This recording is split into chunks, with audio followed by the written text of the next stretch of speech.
Hi guys, Andy here again from Mad Lad Designs. Well, the voting is now over for what order my next 5 playthroughs should be in, and a big thanks to those who voted.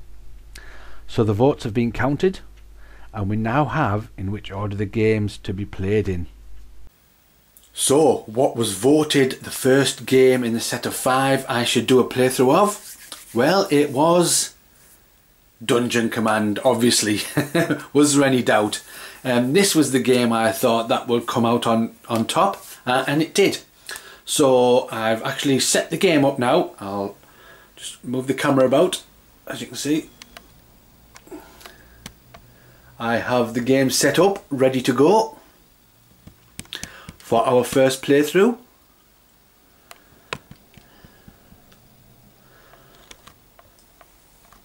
But I want to ask for more help from you guys in choosing which commander I should play for which side.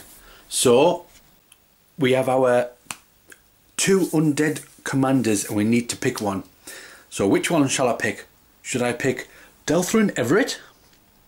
He has the bloodthirsty trait. Gain 1 leadership for each enemy creature destroyed during your turn. He can have a creature hand of 3. He has a starting order hand of 3 cards. His morale is 12, but his leadership is quite low with 6.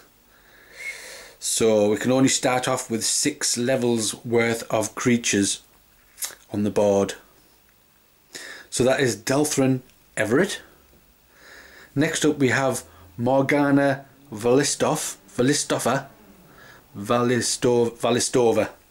Morgana Valistova. Her special ability is Unstoppable Hordes. All creatures you control gain the following power.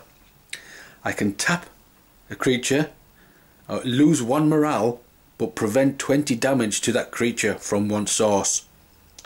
So I can tap a creature and it will prevent 20 damage, but Morgana will lose a morale. She has a creature hand of 3, but she has a starting order hand of 5, so she can start with 5 order cards. She has a high morale at 14, and her leadership, just a slightly bit better than Delthrin at 7. So that is our undead commanders. Which one should I use? You can tell me. And then we also have our drow commanders. And for our drow commanders we have Alessandra Malistros, which, however they're pronounced, and she has Walls of Web. Add 2 to the speed of each spider and drow creature you control. She has a creature hand of 4, so she can have 4 in her hand, and a starting order hand of 5. She starts with 13 morale and 7 leadership. That is Alessandra and whatever that is, Malistros. Then we have Kilteros, the Sellsword, Kilteros, however it's pronounced, the Sellsword. And his ability is whenever a drow you control collects a treasure token, you can draw 1 order card instead of gaining 1 morale. He has a creature hand of 3, a starting order hand of 4. He has 12 morale and a leadership of 9. So fairly big leadership to get some creatures out. So that is our drow commanders, and I need to pick one. So what do you think?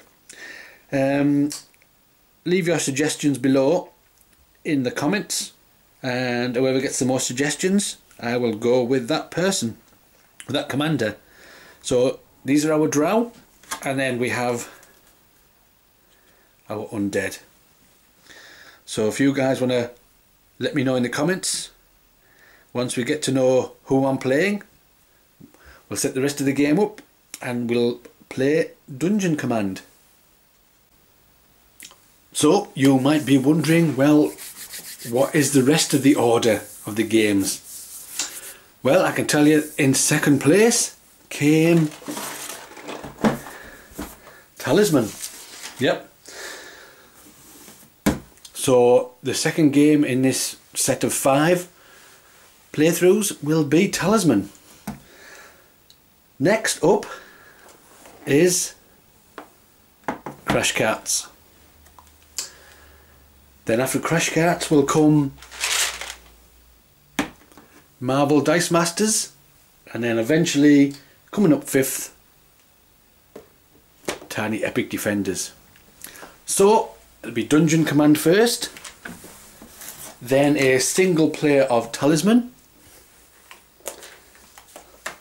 then Crash Karts, then Marvel Dice Masters, and then Tiny Epic Defenders. So there you go guys, you voted, and that is the order. So tell me below what commander I should be using for the undead and what commander I should be using for the drow, and then we'll begin our playthrough of Dungeon Command. The Sting of Lolth versus Curse of the Undead. The drow defending their homeworld from the onslaught of evil.